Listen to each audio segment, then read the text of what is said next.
Bonjour tout le monde, Charles Golo, comment allez-vous? Mercredi le 30, vous êtes à réécouter une rediffusion de webinaire qui a été transmis ce mercredi 30 à 13 heures. Donc une version revue et corrigée pour les gens qui réécoutent en rediffusion, les gens qui l'ont déjà écouté, bien réécoutez parce que c'est une nouvelle version que j'ai fait spécifiquement pour la rediffusion. Donc voilà le message d'emblée pour l'écoute initiale. Donc voilà, merci à tout le monde d'être là, très gentil de m'avoir accordé votre temps. Je suis très heureux et choyé de votre présence. Je sais que votre temps est très précieux. Donc je voulais remercier dans un premier temps la collaboration d'Emacom qui a été un partenaire avec moi sur la réalisation de ce webinaire. Donc, merci à Imacom et M. Jean Bourgault pour la confiance témoignée dans la production du webinaire. Donc, avant de commencer, ben, je vais passer naturellement ces petites slides-là directement plus rapidement parce qu'il s'agit d'une réédition pour la rediffusion, donc ça ne s'applique pas plus que les éléments de participation. Donc le déroulement du webinaire d'aujourd'hui, je vais commencer par me présenter. Charles Groslo, qui suis-je? Pourquoi j'ai décidé d'appeler ce webinaire, d'augmenter vos ventes et vos revenus sur les réseaux sociaux. Euh, Présentation de mon conférencier Gary Deneau également, qui est un collaborateur à moi qui a travaillé sur le projet. On va également parler de statistiques intéressantes sur les réseaux sociaux. Je vais mentionner pourquoi certains réseaux sociaux ne donnent pas ce à quoi on s'attend et ben, les nouvelles tendances dans les pratiques de réseaux sociaux pour le développement des affaires. Le marketing par courriel, ben oui, ça existe encore. Et puis, ben naturellement, les nouvelles notions de vidéo marketing. Donc, et on va finir avec comment se démarquer sur le web avec les différentes plateformes de réseaux sociaux. Donc, je me présente, voilà, on part. Charles Groslot, ben naturellement aussi, comme j'expliquais, je vais m'en tenir à 45 minutes pour conserver naturellement mon échéancier et respecter le temps que vous m'octroyez. Donc voilà, je me présente. Charles Groslot, je suis en affaires depuis 25 ans dans la région de Sherbrooke et de l'Estrie. J'ai longuement roulé ma base dans le domaine des communications cellulaires et dans l'industrie automobile récemment. Donc on s'entend que ces deux domaines dans lesquels les ventes et les réseaux sociaux sont beaucoup mis à profit, ainsi naturellement que la vente qui n'est pas toujours facile dans ces domaines-là. J'étais un spécialiste de vidéo marketing. Ben, pourquoi spécialiste? Parce qu'honnêtement, je me passionne vraiment pour ces nouvelles tendances-là, que trop de gens prennent de temps à intégrer, puis je me passionne des nouvelles tendances web. Même chose également, je me prétends pas stratège consultant ou encore, bref, d'une boîte de com. Moi, je connais ça pour deux raisons. Je suis un passionné de vente, je suis un homme d'affaires. Moi, ce qui m'intéresse, c'est pas d'avoir des amis, c'est de faire de la business avec les réseaux sociaux. Puis faire le business pour moi, ben, c'est faire des ventes. Donc, la raison pour laquelle j'ai créé le webinaire Augmenter vos ventes et vos revenus sur les réseaux sociaux, dans un premier temps, je voulais avoir un titre qui était accrocheur. Dans un premier temps, c'est bien certain. Puis, ben, c'est ça, dans un deuxième temps, ce que je voulais principalement faire, ben, c'était de vous aider à avoir des nouvelles stratégies, des nouvelles façons, vous, les gens d'affaires, pour augmenter vos ventes et vos revenus sur les réseaux sociaux. Le titre le dit. Donc, je vais également vous montrer la différence entre perdre son temps sur les réseaux sociaux et naturellement ben, faire de l'argent sur les réseaux sociaux. Je pense qu'il y a quand même une très, très, très grosse marge entre les deux. Et puis, ben, c'est ça, c'est bien, bien, bien important de faire la différence entre les deux. Donc, d'entrée de jeu, je veux également mettre clair, dernièrement, je me suis fait lancer des roches parce que j'avais fait une sortie sur les réseaux sociaux justement dans lesquels je parlais des stratèges, des consultants et encore bon tout ce qui est plan de communication et autres choses. Je veux également mettre clair, j'ai absolument rien contre cette industrie, contre ces gens-là. Je veux me mettre personne à dos. Je faisais juste dire que trop souvent des stratèges, des consultants s'improvisent gens d'affaires pour proposer à vous des stratégies de communication, des beaux écrits, des beaux plans, mais ce sont des gens qui ont souvent jamais rien vendu de leur vie. Donc, honnêtement, je me permets de mettre en doute leur capacité qu'ils ont à vous aider à vendre sur les réseaux sociaux. Donc, cette petite clarification est en faite pour ne pas être pris en mauvaise considération. Je réitère quand même que trop souvent, je vois mes clients se faire approcher ou encore, j'ai même des clients qui sont comme servis par des fameux ben, je ne veux pas dire je ne veux pas utiliser le mot stratège et consultant, mais ça reste qu'il y en a qui s'improvisent, tiens, c'est vraiment ça le terme. Il y en a qui s'improvisent stratège, il y en a qui s'improvisent consultant, et bien souvent, tout comme dans bien d'autres automobiles, on se ramasse avec n'importe quoi. Donc voilà, cette clarification étant faite, je veux mentionner naturellement que moi, ce que je veux, c'est pas nécessairement des amis, je veux vendre. Donc, trop souvent, les réseaux sociaux, tout est bâti pour vous aider à augmenter vos amis, alors que moi, ce qui m'intéresse, ben, c'est de vendre carrément.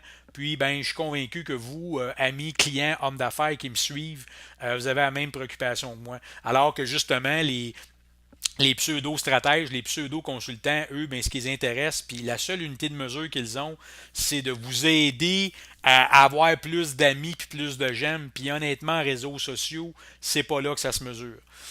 Petit clin d'œil à mon ami Gary Deneau qui va fournir les prochaines slides. Gary n'est pas naturellement sur cette rediffusion, mais Gary a fourni l'information intéressante sur Facebook, entre autres. On parlait de portée organique versus portée payée. Bien important de mettre clair, portée organique sur les réseaux sociaux, qu'est-ce que c'est? On fait justement allusion à Facebook. Portée organique sur les réseaux sociaux, ça c'est la portée que vous allez avoir, un exemple, avec le nombre d'amis que vous avez. Un exemple, vous avez 200 amis sur votre page Facebook, vous faites une publication, ben naturellement, la portée organique va être la portée que vous allez avoir sans mettre d'argent. Donc, j'ai un exemple, j'ai une portée organique, là, je vais parler de statistiques. Première statistique en passant, c'est que 96% des gens pensent que les réseaux sociaux, c'est une dépense. Fait que c'est bien certain que c'est une dépense si justement c'est une perte de temps. Et c'est là qu'il faut vraiment travailler fort à renverser ça. Vous mentionnez que 52% de diminution, un exemple, Facebook en 2016 a connu une perte de 52% au niveau de leur portée organique. Bon, portée organique, je réitère ce que je disais, elle était de 6%, elle est passée à 4%. Ça veut dire que tu as 200 j'aime sur ta page d'affaires, tu as 4% de portée organique, tu as 8 personnes que ça se peut qui manifestent un intérêt pour ce que tu dis. Tu n'es pas en train de faire la business, là. Ils font juste dire qu'ils ont de l'intérêt pour ce que tu dis. Puis souvent, ben, dans ce 4%-là, quand tu as enlevé tes 5-6 chums qui aiment tout ce que tu fais, tout ce que tu dis, papa, mon oncle, ma tante, ben, tu te ramasses que ton 4% ne vaut pas très cher. Et ça, honnêtement, c'est un des plus gros constats qu'il faut faire. Un petit tableau aussi qui démontre naturellement la diminution, un exemple de la portée qu'il y avait sur Facebook de 2013 à 2016, donc bien important. Donc, où est-ce que je vais aller avec ça? C'est que ce qui est juste bien important de mentionner naturellement, c'est que la portée des réseaux sociaux, entre autres Facebook, puis j'ai comme l'impression que j'attaque plus Facebook en ce moment par rapport aux autres réseaux, ben c'est que la portée de Facebook, naturellement, le réseau est tellement rendu grand que naturellement, ben, notre portée qu'on a, c'est-à-dire l'impact qu'on a en vendant sur Facebook ou en espérant de vendre sur Facebook, elle est très basse. Les réseaux sociaux, c'est ni plus ni moins que de la mathématique. Ça veut dire que si c'est sûr que si tu as 200 000 j'aime puis que tu as 4%, ben naturellement, tu as une plus grande pénétration que si tu en as juste 800 j'aime, parce qu'en passant, avoir 800 j'aime sur Facebook, c'est beaucoup. Donc, 800 j'aime à 4%, mais ça fait juste dire quand même c'est 32 pareil. Ça fait que c'est quand même très, très, très, très peu significatif l'impact. Donc, comment qu'on peut réagir à ça naturellement? Ben, c'est clair que tout ce que vous ferez comme démarche sur les réseaux sociaux, si vous ne cherchez pas à être différent, à vous démarquer dans votre marché, ben, vous ferez pas, naturellement, vous ne tirez pas votre épingle du jeu. Puis c'est là, justement, que je reproche aux pseudo-stratèges, puis aux pseudo-consultants, puis aux pseudo-plans de communication que vous payez 300, 400, 500$ par mois, qui ne sont pas assez différents. Donc, c'est des éléments que je vais vous démontrer lorsqu'on peut être différent. Quelques autres faits. Dans un premier temps, super important de prendre en considération que les sites web conventionnels, c'est-à-dire que votre site web actuel, comme il est en ce moment, même s'il est super beau avec des belles photos qui tournent, ne convertissent plus. Je vais expliquer tantôt ce que je m'en vais avec ça. Un autre élément à prendre en considération, c'est que les réseaux sociaux se multiplient plus rapidement que vous pouvez les suivre. Moi, je travaille là-dedans, je travaille beaucoup avec Gary, on est des freaks des réseaux sociaux. On a comme l'impression qu'il en pousse un à tous les 2 semaines, puis on n'a pas le temps. On se demande, même nous autres, on se demande où mettre notre argent dans les réseaux sociaux. Donc, bien important aussi avec ça. Les ressources qu'on a, autant le temps, des ressources de ressources humaines, puis des ressources monétaires qu'on a, ben, sont pas illimitées. Donc, vous pensez perdre votre temps ou vous pensez payer quelqu'un qui paye son temps dans les réseaux sociaux. Puis si vous voulez vraiment sortir du lot, il va falloir mettre tellement d'argent que vous questionnez. Donc, c'est pour ça que vous pensez que 96% des réseaux sociaux, ben, c'est une perte de temps et conséquemment une perte d'argent. Qu'est-ce que ça veut dire convertir lorsqu'on parle d'un site web? Convertir lorsqu'on parle d'un site web, ça veut dire, je fais une petite allusion sarcastique, voyez-vous, justement, ça veut dire pas grand-chose. Ce que ça veut dire en réalité, ça veut dire c'est le nombre de gens qui vont venir sur notre site web avec lesquels on pense faire de la business. Donc, ça veut dire c'est comme l'espèce d'achalandage naturel juste parce que tu as un site web que tu penses que tu vas faire de la business, dans le fond, avec ton site web conventionnel. Fait que c'est sûr que où est-ce que je m'en vais avec ça? Il y a des nouvelles tendances qu'on se doit vraiment prendre en considération. Donc, en voici quelques-unes. Dans un premier temps, je pense que l'élément le plus important auquel vous devez considérer en partant, c'est que les réseaux sociaux sont gratuits. Fait que ça, on a dit qu'on n'y pense pas assez souvent, donc c'est une bonne nouvelle pour le peu que c'est difficile d'avoir des choses gratuites, mais ils ne nous appartiennent pas et ils ne nous sont pas dus. Ce que ça veut dire que on devrait vraiment agir à tous les jours comme si ils menacent de fermer. Fait que si je vous posais la question, qu'est-ce qui arriverait, un exemple, si à soir, les gens que vous avez, vos amis, les gens qui vous aiment, que vous aimez, puis vos fameux likes, Facebook ferme à soir à minuit, ça vient de mourir. Donc, c'est la raison pour laquelle je mentionne ici qu'on devrait toujours agir comme si les réseaux sociaux menaçaient de cesser leur activité. Je vais vous expliquer comment faire et comment s'en sortir. Donc, un site web conventionnel, dans le fond, c'est un site web comme vous avez actuellement. Donc, à moins que votre site web soit transactionnel, c'est un site web standard, comme je vous dis, dans lequel vous avez mis de l'argent, que vous mettez trop d'argent, puis dans lequel on pense que les gens viennent naturellement voir. J'ai des petites nouvelles pour vous autres. Les gens ne se lèvent pas le matin en disant, tiens, je vais aller voir le site de XY. Il n'y a pas personne, moi, qui se lève le matin qui vient voir mon site. La seule façon qu'il peut venir voir mon site, c'est que je l'attire vers mon site. Voilà. Un funnel de vente va être un type de site web qui est par contre, lui, très différent. Donc, un site funnel de vente va être un site web qui est une nouvelle formule de site web que probablement déjà beaucoup d'entre vous connaissez. Donc, le funnel de vente, lui, va servir, si vous voulez, à venir capturer des informations sur vos clients. Donc, vous allez emmener des gens vers votre site web, mais votre site web, au lieu d'être juste à être beau, il va il va capturer des gens sur votre site web. Donc, ça fait que votre site web passe d'un site passif à un site qui est actif. La stratégie numéro 1, justement, voilà, on est rendu là. Donc, l'une des premières stratégies que je vous mentionne, c'est de vraiment pouvoir créer un site web qui est réactif, qui va pouvoir capturer les informations de votre client.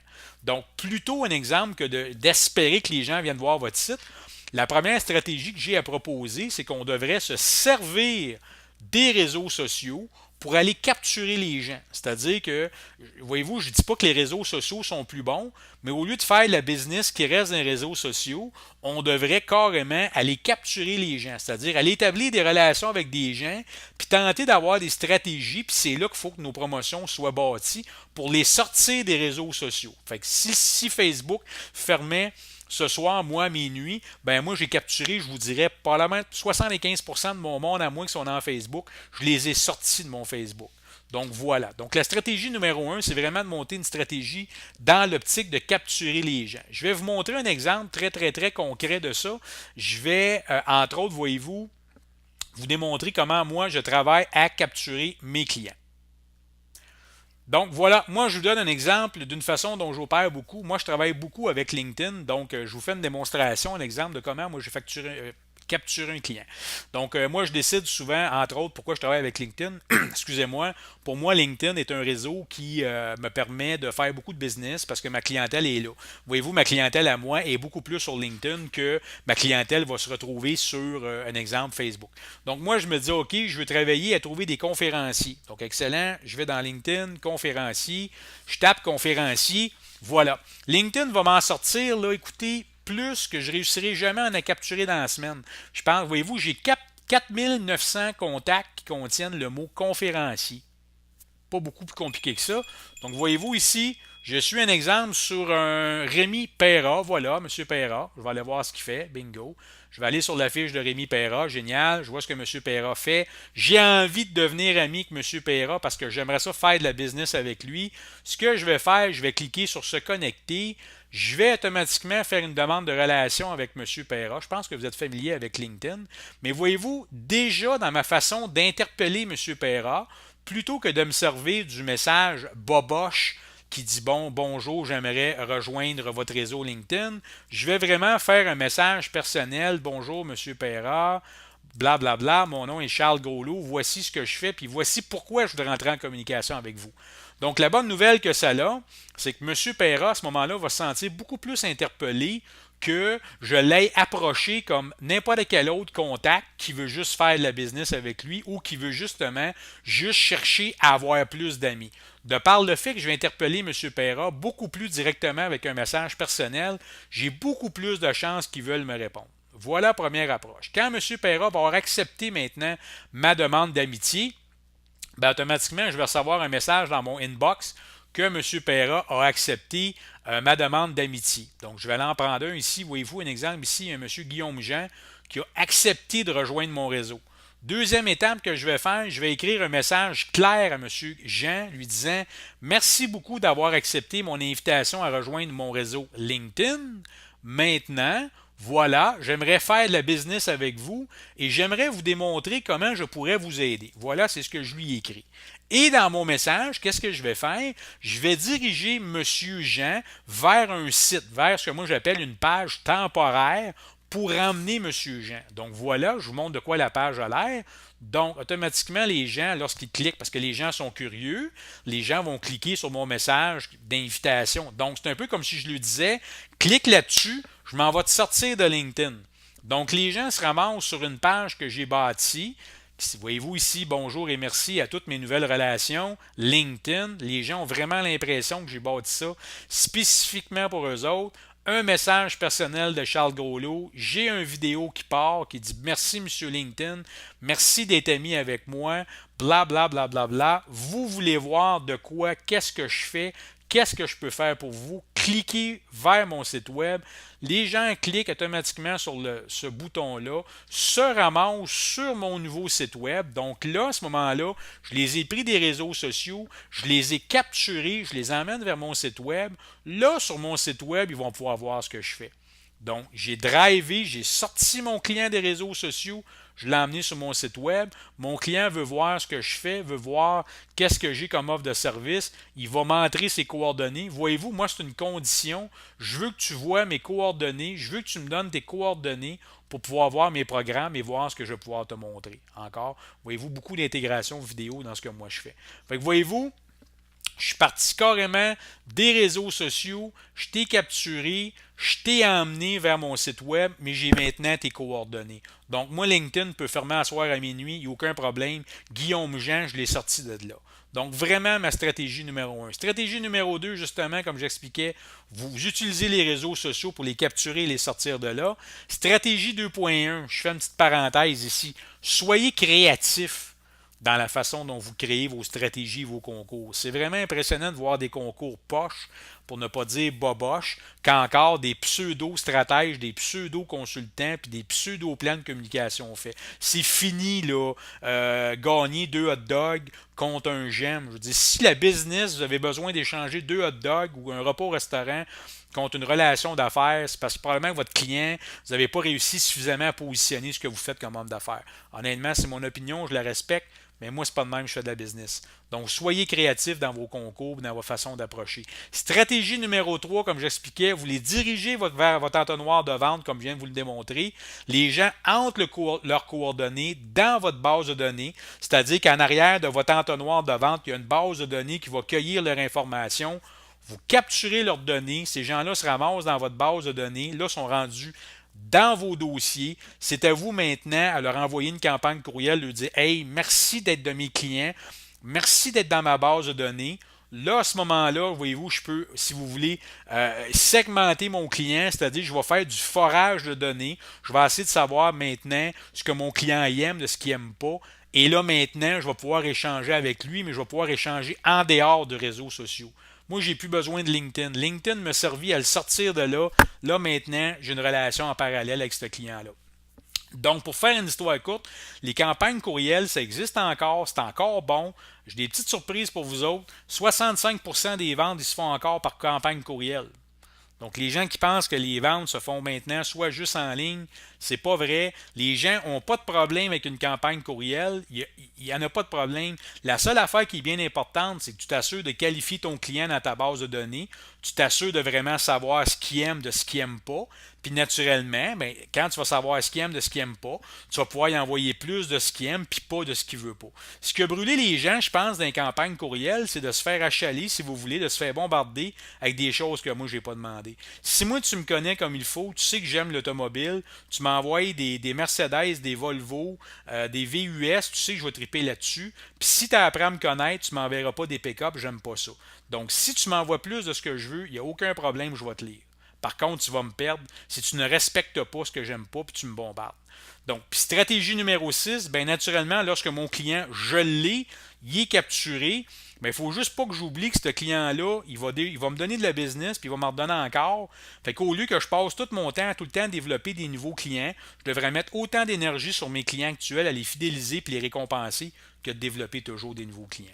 Donc voilà. Donc en résumé, je fais un petit récapitulatif très rapide.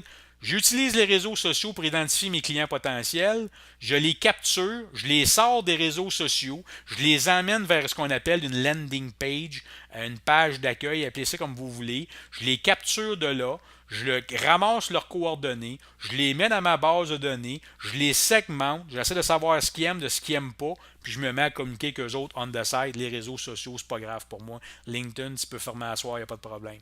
Voilà.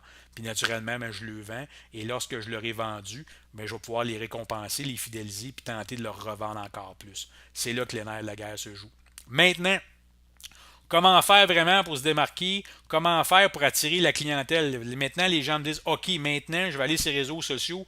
Comment je vais faire pour être meilleur que les autres sur les réseaux sociaux? Voilà, c'est là que ça se joue.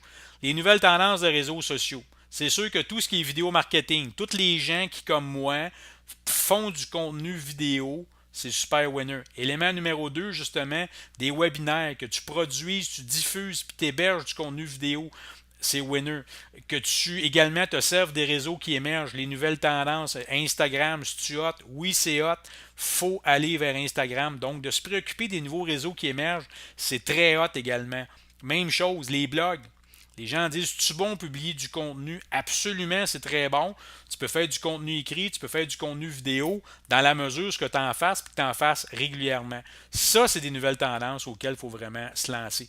Par contre, il faut être audacieux pour faire attirer l'attention. Si vous ne faites rien de différent des autres sur les réseaux sociaux, si vous ne démarquez pas, vous passez comme la masse. Faites des concours, donnez des billets, faites tirer des hot dogs, des billets de hockey, vous faites comme les autres, vous ne vous différenciez pas. Maintenant, top 3 raisons pour lesquelles les gens ont peur de produire du contenu vidéo. Le contenu vidéo en ce moment, c'est vraiment la nouvelle cote. Je fais une parenthèse. J'aurais dû faire une slide là-dessus. Saviez-vous que le contenu de texte, ça veut dire si je fais du contenu juste de texte, j'écris un petit texte, une petite publication, j'ai 4% de pénétration sur les réseaux sociaux. OK? Je fais une publication avec une photo et du texte. 13, 14, 15% de portée sur les réseaux sociaux. Maintenant, je fais une publication avec du vidéo, j'ai 47%. Donc, demande à moi si c'est bon. C'est définitivement la nouvelle tendance, mais c'est pas donné à tout le monde. Top 3 des raisons pour lesquelles les gens ont peur de faire du contenu vidéo. Manque d'audace. Je vais vous donner un exemple. Je fais des vidéos, moi, presque à tous les jours. À tous les jours, il faut que je me parle.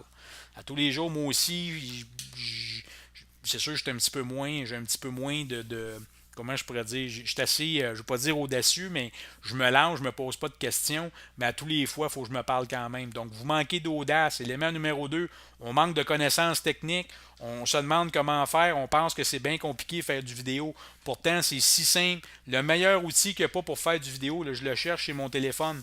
Donc, vous pouvez carrément filmer avec votre téléphone. C'est le meilleur outil qu'il n'y a pas pour produire du contenu. Puis après ça, mais il y a des gens qui pensent qu'il faut tellement que tout soit parfait pour faire du vidéo, ben que ça les empêche d'en faire. C'est vraiment ça là, qui est un problème. Vous n'êtes pas obligé d'être trop stagé. C'est correct que vous ne soyez pas toujours avec une cravate. C'est correct que ce ne soit pas toujours le plus beau décor. Si ça vous empêche d'en faire, ben c'est là que vous faites une grave erreur.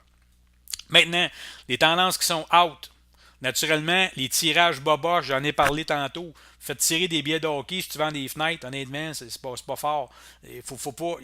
Puis je dis ça encore là en tout respect, là, je ne veux pas me faire lancer des roches, mais je veux dire, pensez-vous vraiment que la personne qui tripe à gagner tes billets de hockey va t'acheter des fenêtres? Prends l'argent de tes billets de hockey, puis probablement que tu vas les avoir fait donner, prends cet argent-là, puis essaie donc de travailler avec des clients potentiels qui vont t'acheter des fenêtres. Maintenant, tenter à tout prix de recueillir des gemmes. Les pseudo-stratèges, les pseudo-consultants, la seule unité de mesure qu'ils ont, c'est de te dire à la fin du mois, regarde, j'ai eu tant de gemmes. Je dis, c'est pas des gemmes que je veux, moi, c'est de l'argent. OK? Je veux du papier, je veux de l'argent dans les poches. Un autre également aussi, solliciter des partagés. Ça peut être cool de dire aux gens, oui, partagez ça, mais toi, t'as-tu aimé ça? Y a-tu de la business que je peux faire avec toi? Une autre tendance out, c'est vraiment de tenter de juste vendre. Vous devez diversifier un petit peu votre plan de communication sur le web. Annoncer juste des rabais, juste des réductions. À moins que tu t'appelles le coin du dollar, c'est une autre affaire. Souvent, les gens ont des tendances ou encore des plans de marketing, si vous voulez, qui ne sont pas orientés en fonction. Ils ont une business très crédible, mais le démarche de réseaux sociaux proposé par le pseudo-stratège, pseudo-consultant, et pas à la hauteur de leur business. Donc, vous avez une belle présence, une belle crédibilité dans l'industrie, mais votre présence sur les réseaux sociaux est tellement pas en accord avec l'image que vous avez que c'est vraiment très dommageable. Puis naturellement, ben, vous ne diversifiez pas le contenu. Diffusez uniquement du contenu qui ne crée pas de valeur. Posez-vous la question, lorsque je publie ces réseaux sociaux, c'est sûr que c'est un plan de com qui est fait par un pseudo-stratège, pseudo-consultant au 12e étage, qui n'est jamais allé dans ta business, puis qui n'a jamais vendu une boîte de sa vie, ça ne marchera pas. Mais toi, comme dirigeant, est-ce que le contenu que tu mets, est-ce que tu crées comme contenu sur les réseaux sociaux, ça crée de la richesse pour ton client? Voilà. Donc, je veux vraiment vous démontrer ce qu'on appelle une capture au long d'un client potentiel dans un entonnoir de vente. Voyez-vous tantôt ce que je vous démontrais. Pas besoin encore de refaire la scène. Ça veut dire que moi, je capture du monde, j'identifie des clients sur les réseaux sociaux. Ça peut être sur Twitter, sur Facebook, sur LinkedIn. C'est qui mes clients? Qu'est-ce que moi je fais comme business? Moi, je suis Charles Groslot, je suis un producteur de webinaires et de vidéos. Donc, c'est qui mes clients? C'est des conférenciers, c'est des formateurs, c'est des gens qui font du training, de l'enseignement. Je vais sur LinkedIn, je tape ces mots-là, j'ai 25 000 clients potentiels. Donc, je les identifie, je lui dis allô, j'aimerais ça faire de la business avec toi pour ces raisons-là. Puis quand ils seront rendus avec vous, je lui dis merci, naturellement. On ne prend pas le temps de remercier les gens avec qui on est amis. Grosse erreur. Et après ça, ce que je fais, je les invite carrément à aller vers une page. Je dis, garde, sors de là. Maintenant qu'on est rendu amis, viens voir ce que moi je fais et là, je le capture. Lorsque je t'ai capturé, mais comme je dis aux gens, à partir de là, je préfère la business en marge de toi. Donc voilà. Ce sont ça vraiment les nouvelles tendances. Tout ça pour dire presque une demi-heure plus tard que je ne m'insurge pas contre les pseudo-stratèges ou consultants. Je veux vraiment orienter mes clients à ce qu'on travaille à développer des opportunités pour faire de la business, c'est-à-dire que d'avoir des idées créatives pour identifier des clients, c'est qui, ils sont où, qu'est-ce que je fais, je les capture, je les sors de là, je les mets dans ma base de données, je m'intéresse à eux autres, je sais ce qu'ils aiment, je sais ce qu'ils n'aiment pas, puis je fais de la business avec eux autres. Je vous mets au défi vraiment de regarder la façon dont vous opérez en ce moment, si c'est vraiment orienté avec ça. En terminant, je propose quelques belles opportunités. Les gens voulant entrer en communication avec moi pour en discuter davantage, je vous invite à vous rendre sur mon site web charlesgroslo.com ou encore de vous rendre carrément sur agenda.charlesgroslo.com. Je vous offre une consultation gratuite où est-ce qu'on pourra parler spécifiquement de vos besoins, de vos réalités. Donc agenda.charlesgroslo.com. Un autre élément, une autre invitation, mercredi le 7 décembre, je fais un autre webinaire qui va être plus ce que j'appelle un focus group. Donc, on va pouvoir parler de façon plus interactive. Ce n'est pas juste un one-man show comme je fais aujourd'hui. Donc, 7 décembre, vous vous rendez sur réseauxsociaux.charlesgroslo.com, vous vous inscrivez. Faites vite, je vais avoir juste 10 personnes maximum pour pouvoir maintenir une belle interaction. Un dernier élément, en collaboration avec Imacom, on tient des formations sur les réseaux sociaux qu'on va faire en salle. C'est pas tous les gens qui aiment ça avoir ça sous forme de web comme ça. Donc, imacom.charlesgroslo.com. Le 9 décembre, le 13 et le 15, on fait des formations Facebook, Facebook base, intermédiaire, avancé. Donc, imacom.charlesgroslo.com. D'une façon ou d'une autre, tout ça va être transmis dans mes campagnes courriels. Vous voulez entrer en communication avec moi, Charles Groslot, vous avez mes coordonnées sur la fiche suivante. Vous pouvez me suivre sur les réseaux sociaux. Mon username Twitter, c'est @charles_Groslot. Vous pouvez me suivre sur carrément YouTube, Twitter, Instagram, LinkedIn et Facebook. Merci encore de votre temps, très apprécié. Puis je souhaite vivement pouvoir avoir allumé quelques idées créatives que vous pourriez avoir. Puis je vous